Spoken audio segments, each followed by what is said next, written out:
بسم اللہ الرحمن الرحیم۔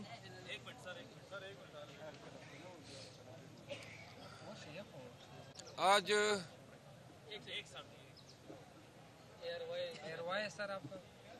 ایئر وائی مجھ پہ ویسے ہی مہربان ہے، کوئی اور لگائے یا نہ لگائے، ایئر وائی کوئی خبر لگا ہی دیتا ہے۔ اچھا اجازت ہے؟ بسم اللہ الرحمن الرحیم۔ آج پشاور ہائی کورٹ میں خیبر پختونخوا کے مختلف اضلاع میں میرے خلاف درج 11 فوجداری مقدمات کی سماعت ہوئی، اور یہ مقدمے جو ہیں وہ دیر سے لے کر ڈیرہ اسماعیل خان تک متعدد اضلاع میں درج ہوئے تھے۔ کچھ نامعلوم کی طرف سے ہوئے تھے اور کچھ معلوم کی طرف سے ہوئے تھے۔ بہرحال جزوی طور پہ بعض سماعت ہوئی، ایڈوکیٹ جنرل صاحب پیش ہوئے، اور عدالت نے جو ہیں وہ کارروائی جو ہیں وہ 1.5 ماہ کے بعد مقرر کرنے کی ہدایت کی ہے۔ ایسے مقدمات کے حوالے سے ایڈوکیٹ جنرل صاحب نے آج عدالت کو آگاہ کیا کہ خیبر پختونخوا میں تاحال 353 مقدمات ایسے ہیں جو گزشتہ سال 1 سال کے اندر پاکستان تحریک انصاف کے ورکرز لیڈرز کے خلاف درج کیے گئے۔ تاہم یہ اتنی تعداد نہیں ہے، ابھی بہت سارے مقدمات کا ریکارڈ آنا باقی ہے، لیکن فی کیس میں ایوریج 3000 لگ بھگ شہری جو ہیں ہر FIR میں نامزد ہیں، یعنی کہ تقریباً ہر ضلع میں لاکھوں کی حساب سے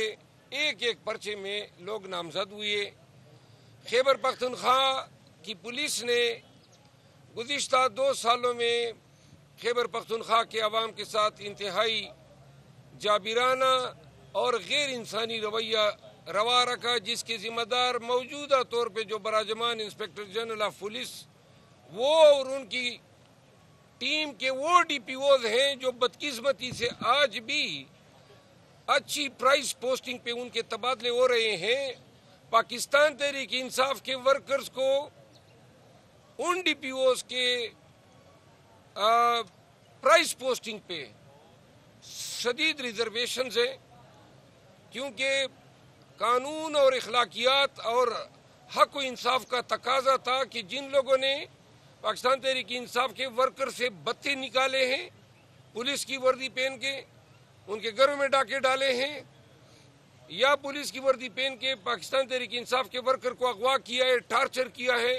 ان کے گھروں کی خواتین کے پردے کے تقدس کو پامال کیا ہے، یہ وہ جرائم ہے جس کے حوالے سے بانی چیئرمین عمران خان صاحب نے ایک کمیٹی بنائی ہے، اور عید کے فوراً بعد انشاءاللہ وہ جرائم جو جن کے ارتکاب تو ہوا ہے لیکن چونکہ PTI کے خلاف ہوا ہے اور اس پہ کوئی کارروائی نہیں ہوئی ہے، تو لہٰذا یہاں پہ ہم پشاور میں صوبے کے تمام اضلاع سے وہ متاثر افراد سے ریکارڈ طلب کریں گے، اور اس حوالے سے ہم عدالتوں سے رجوع کریں گے تاکہ جن پولیس افسران نے زیادتیوں یا مظالم کا ارتکاب کیا ہے ان کے خلاف قانونی چارہ جوئی ہو سکے۔ دوسری، آپ لوگ دیکھ رہے ہیں کہ آج سپریم کورٹ میں سماعت ہے، 7 رکنی بینچ اسلام آباد ہائی کورٹ کے 6 معزز جج صاحبان کے اس خط پہ سماعت کر رہے ہیں جن میں انہوں نے ایک سیکیورٹی انٹیلیجنس ایجنسی کو نامینیٹ کر کے الزام لگائے ہیں کہ وہ ان کے عدالتی کام میں دخیل کاری کر رہے ہیں۔ انہوں نے جج صاحبان نے مثالیں بھی دی ہیں، خطوط کا حوالہ بھی دیا ہے، اسپیسیفک انسٹانسز بھی کوٹ کیے ہیں۔ لہٰذا عید کے فوراً بعد اگر خان صاحب ابھی رہا نہیں ہوتے ہیں عید سے قبل، تو عید کے فوراً بعد پاکستان تحریک انصاف ملک بھر میں احتجاجی تحریک چلانے جا رہی ہے۔ احتجاجی تحریک کا شیڈول شاید ہم رمضان میں ہی اعلان کر دیں، لیکن چونکہ ضمنی الیکشن بھی آ رہے ہیں تو ان ضمنی الیکشن میں بھی ہم مکمل پارٹیسپیٹ کریں گے، بالخصوص پنجاب میں جہاں جہاں ضمنی الیکشن ہوں گے وہاں ہم جا کے کمپین بھی کریں گے اور جلسے بھی کریں گے۔ آخری بات یہ ہے کہ ہمارا مینڈیٹ چوری کیا ہے، اور مینڈیٹ ہی صرف چوری نہیں کیا، انہوں نے ہم سے ریزرو سیٹ بھی کی، اور جب ہم نے سنی اتحاد کونسل کی شناخت اپنا لی تو کل اسپیکر صاحب نے کہا کہ آپ کو سنی اتحاد کونسل کی شناخت بھی نہیں دیتے ہیں۔ تو لہٰذا پاکستانیوں یہ روپ آپ دیکھ لیں پی ایم ایل این کا، یہ ان کی پارلیمانی سیاست ہے، یہ ان کی جمہوریت کے دعوے ہیں، یعنی کہ اپوزیشن سے ان کو یہ بھی گوارا نہیں ہے کہ ہمارا کوئی ایک پارٹی کا پلیٹ فارم ہو، اور اس لیے حکومت کے ان رویوں کے خلاف اور حکومت کے جاری جبر تسلسل کے خلاف انشاءاللہ پاکستان تحریک انصاف عید کے فوراً بعد مزاحمت بھی کرے گی اور احتجاج بھی کرے گی۔ صاحب کیا کہیں گے 6 ججز نے ہائی کورٹ کے لیٹر لکھا ہے سپریم کورٹ کو، تو آپ کیسے دیکھتے ہیں؟ کیا یہ جو شوکت صدیقی کا فیصلہ آیا ہے اس کے بعد یہ ججز بولے ہیں کھل کے یہ نہیں، یہ لیٹر پہلے لکھا گیا تھا؟ کیونکہ شوکت عزیز صدیقی نے تو 2019-20 میں بتا دیا تھا کہ مداخلت ہو رہی ہے، 2019 میں بتایا تھا، اور جب وہ صدیقی صاحب یہ بتا رہے تھے تو اس وقت یہ جج صاحبان جج بنے ہی نہیں تھے، یہ بعد میں بنے، کیونکہ میں اسلام آباد ہائی کورٹ میں زیادہ پریکٹس کرتا ہوں۔ صرف ایک جج صاحب تھے محسن اختر کیانی صاحب، باقی سارے جج صاحبان 2020 یا اس کے بعد آئے ہیں، اور صدیقی صاحب کا جو واقعہ ہے وہ 2019 کے واقعات ہیں۔ یہ جو صدیقی صاحب کا فیصلہ آیا ہے، اس فیصلے کی توقع کسی کو ایسی نہیں تھی، اور اس فیصلے کے بڑے دور رس اثرات ہوں گے، کیونکہ صدیقی صاحب نے کل کے ڈنکے کی چوٹ پہ راولپنڈی بار سے خطاب کرتے ہوئے انٹیلیجنس ایجنسی اس وقت کے ڈی جی سی جنرل فیض کو مورد الزام قرار دیا تھا بینچ اس کی کانسٹیٹیوشن کے حوالے سے۔ اگر اس وقت عدلیہ اپنے جج کے ساتھ کھڑی ہو جاتی تو آج یہ نوبت نہ آتی کہ وہ تسلسل جاری رہتا۔ تو جسٹس صدیقی صاحب کو تو سپریم کورٹ نے ونڈیکیٹ کر دیا، لیکن اس الزام کی تحقیق سپریم کورٹ نے اس وقت بھی نہیں کی جب جسٹس صدیقی صاحب کا فیصلہ دے رہے تھے۔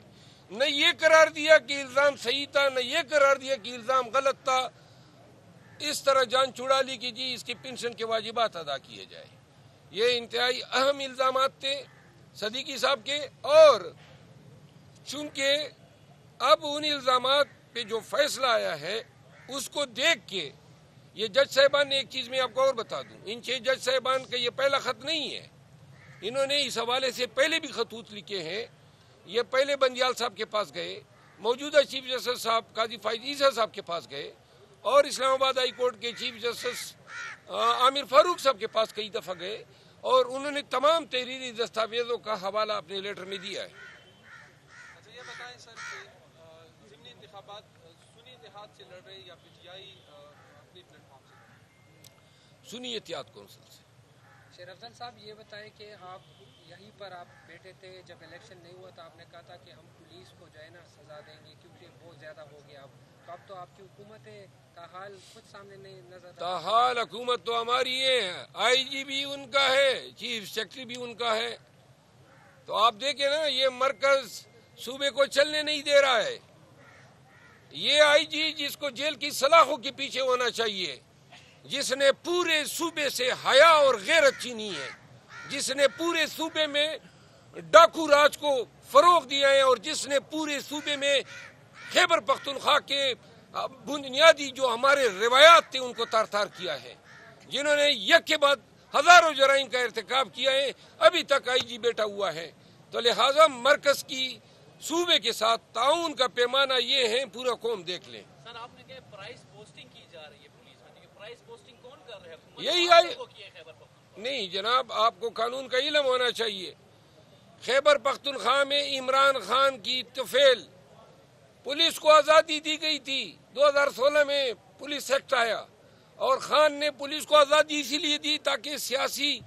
اثر رسوخ نہ ہو۔ خیبر پختونخوا میں سپاہی سے لے کر ایڈیشنل آئی جی تک کا تبادلہ صرف آئی جی پولیس کرتا ہے، پروونشل گورنمنٹ کا اس میں کوئی کردار نہیں ہے.